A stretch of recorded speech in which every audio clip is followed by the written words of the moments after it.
पुणे शहर में बढ़ते अपराध घटनाओं के कारण नागरिकों में भय का माहौल बना हुआ है। इस पृष्ठभूमि में राष्ट्रवादी शरद पवार समूह ने 5 नवंबर को शहर में विरोध प्रदर्शन किया।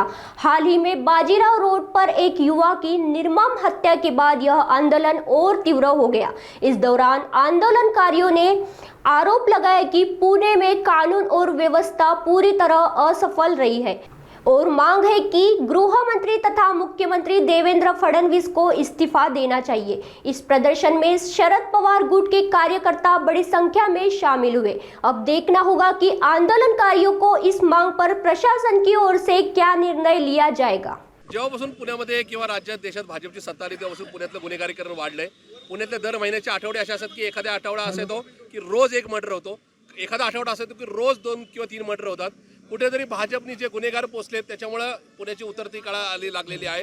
या ठिकाणी राज्याचे गृहमंत्री म्हणून मुख्यमंत्री म्हणून देवेंद्र फडणवीस या राज्याचा कायदा सुव्यवस्थेचा कारभार पाहण्यासाठी असमर्थ आहेत असं आमचं थेट म्हणणं आहे। कुठेतरी नका आमदार पळून जाऊ नये म्हणून गृहमंत्र्याने ताब्यात ठेवण्याच्या नादामध्ये महाराष्ट्राचं आणि पुण्याचं वाटोळ होतं असं आमचं म्हणणं आहे। नगरसेवक आणि जास्तीत जास्त आमदार निवडून आणण्याच्या भानगडीत या नका इथल्या पुण्यातल्या किंवा नका राज्यातल्या इतर शहरातल्या नका त्यांच्या भाजपच्या नेत्यांनी जे गुन्हेगार त्या पोचलेत, ज्या गुन्हेगारांना बळ दिलंय, पोलिसांवर दबाव आणलाय, त्याच्यामुळे आजची परिस्थिती आहे। कालचा मर्डर हा एकूण एका भर चौकात टिळक रोड म्हणजे बाजीराव रोडला झालेला आहे, ज्याच्यातून एकूणच पुण्यातली आता 16-17 वर्षाची मुलं सुद्धा गुन्हेगार होण्यापासून वाचलेली नाहीत किंवा सुटलेली आहेत असं विदारक चित्र आहे। आज पुण्यात भाजपचे 6 आमदार आहेत, भाजपचाच खासदार केंद्रीय राज्यमंत्री आहेत, खुद्द केंद्रीय राज्यमंत्री मुरलीधरजी मोहोळ यांच्या कार्यकर्त्यांच्या काल मारामाऱ्या झालेल्या आहेत। त्याच्यामध्ये कुठेतरी त्यांना त्या संदर्भामध्ये या सगळ्या गोष्टी ज्या आहेत या कुठेतरी त्यांना नाही का त्यांच्यावर सुद्धा वार झालेला आहे। आणि हे सगळं होत असताना आज सगळ्या गोष्टी म्हणजे एकीकडे केंद्रीय राज्यमंत्र्याचा पुण्याच्या खासदाराचा राईट हँड सुद्धा या ठिकाणी सुरक्षित नाही, याचा अर्थ क्लिअर आहे भाजपने जी गुन्हेगारी का सांभाळली पोचली तीच आता भाजपच्या अंगलटीत आहे। पण त्यांच्या अंगलट येऊ नये तर नाही, आमचं पुणे या ठिकाणी गुन्हेगारीकरण पुण्याचं गुन्हेगारीकरण होतंय, पुन्हा बिघडतंय ही परिस्थिती आहे। म्हणून राज्याचे मुख्यमंत्री म्हणून गृहमंत्री म्हणून देवेंद्र फडणवीस यांनी राजीनामा द्यावा।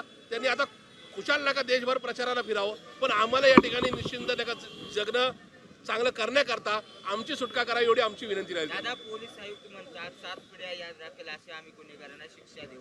पोलीस आयुक्त जबाबदार नाहीत का? रोज एक मर्डर होतो। मुळातच माननीय पोलीस आयुक्त पुणे शहरात आल्यापासून ज्या पद्धतीचे स्टंट झाले, ज्या पद्धतीने मोठ्या मोठ्या गुन्हेगारांना बोलून हजेरी झाली, त्याच्यात असं कुठेतरी पुणेकरांना वाटतं होतं की त्या ठिकाणी पुणे शांत राहील।